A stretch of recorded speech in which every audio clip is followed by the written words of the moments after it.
All right, now let's talk about the navigation. So it's real easy to get around Beatmaking. You basically got 2 knobs and 4 buttons that are going to get you around the device and allow you to quickly and easily change values in any mode that you want to go in, right? So here's your cursor knob in the upper left-hand corner, and as you turn this cursor knob in any edit mode, it basically is going to move you around the edit screen. When you turn it backwards, then you'll see your cursor move around backwards. So forwards and backwards. And any place that you can highlight with your cursor is basically going to be a place where you can change a value.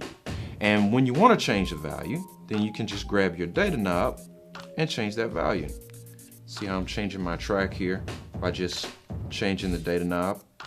And here's the beauty of Beatmaking is that you don't just have to change or move in one way. I can also change my data by using the data buttons, backward and also forward. But here's another thing. If I want to quickly jump to some other place in the Audition edit window, then I can just hit these soft keys and it'll move me around like so. The Audition edit window. And then once I move to another little soft key location, then I can change the value of that location by either turning the data knob or clicking a data button. So different ways to navigate, different ways to get around the machine.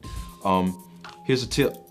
If you want to move large spaces, like let's say you're going into a browse mode, and maybe I want to browse the different kits on a track. As soon as I turn my data knob, that's going to launch me into a browser mode, and I'm going to be able to quickly move through all the kits. But if I want to scroll through my kits one by one, then instead of grabbing the data knob and turning and launching into that browse mode, then I can just hit the data button and go one by one. And you can see it just loads the next kit without having to go into the browser. Different ways to navigate, different ways to select things, different ways to load things. Let's say you got a kit and you want to load a new kit on a new track.